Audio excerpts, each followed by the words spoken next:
alma mater, he is told by his teachers that he must go back to his own people from whom he has been estranged by a vision of ideals which in his disillusionment he will realize that he cannot attain.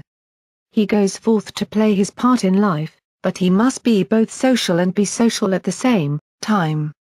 While he is a part of the body politic, he is in addition to this a member of a particular race, to which he must restrict himself in all matters social.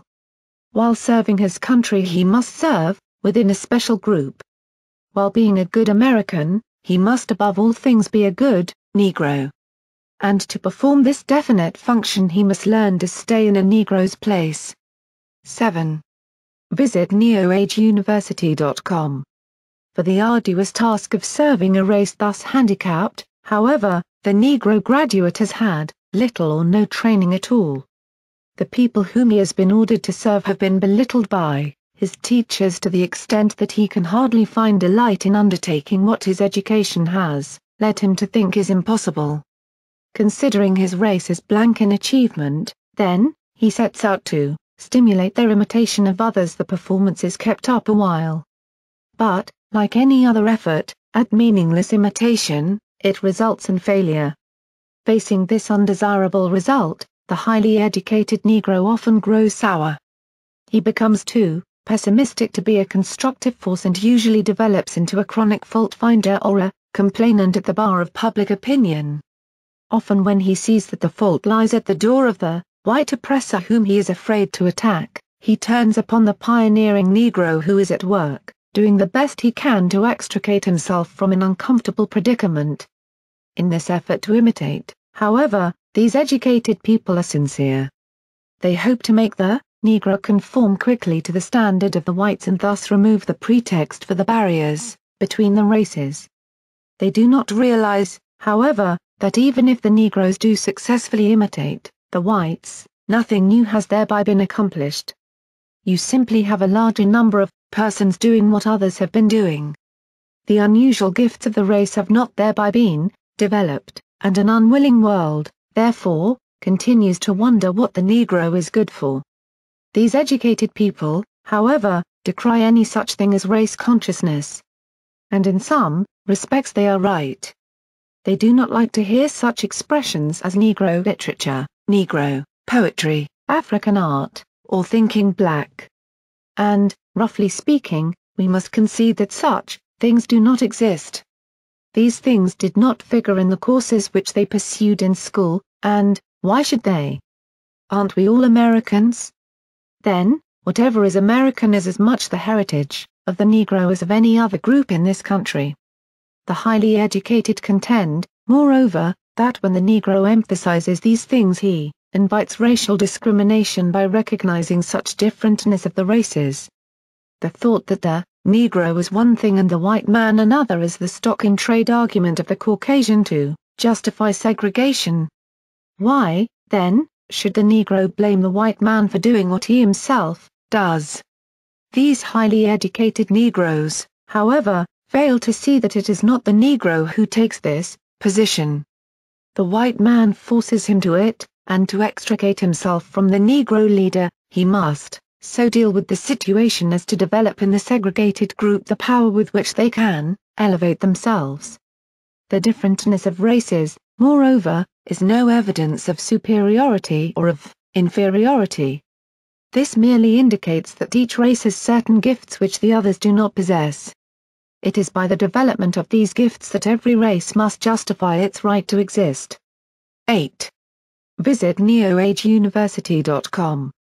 How we missed the mark, how we have arrived at the present state of affairs can be understood only by studying the forces effective in the development of Negro education since it was systematically undertaken, immediately after emancipation. To point out merely the defects as they appear today will be of little benefit to the present and future generations. These things must be viewed in their historic setting. The conditions of today have been determined by what has taken place in the past, and in a careful study of this history we may see more clearly the great theater of events in which the Negro has played a part. We may understand better what his role has been and how well he has functioned in it. The idea of educating the Negroes after the Civil War was largely a prompting of philanthropy. Their white neighbors failed to assume this responsibility. These black people had been liberated, as a result of a sectional conflict out of which their former owners had emerged as victims. From this class, then, the freedmen could not expect much sympathy or cooperation in the effort to prepare themselves to figure as citizens of a modern republic. From functionaries of the United States government itself and from those who participated in the conquest of the secessionists early came the plan of teaching these freedmen the simple duties of life as worked out by the Freedmen's Bureau and philanthropic agencies. When systematized, this effort became a program for the organization of churches and schools and the direction of them, along lines which had been considered most conducive to the progress of people otherwise circumstanced. Here and there some variation was made in this program in view of the fact that the status of the freedmen in no way paralleled that of their friends and teachers, but such thought was not general. When the Negroes in some way would learn to perform the duties, which other elements of the population had prepared themselves to discharge, they would be duly qualified, it was believed, to function as citizens of the country. Inasmuch as most Negroes lived in the agricultural South, moreover, and only a few of them at first acquired small farms, there was little in their life which any one of thought could not have easily understood.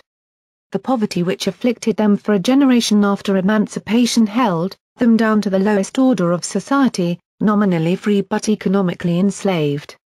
The participation of the freedmen in government for a few years during the period known as the Reconstruction had little bearing on their situation except that they did join with the uneducated, poor whites in bringing about certain much-desired social reforms, especially in giving the South its first plan of democratic education in providing for a school system at public expense.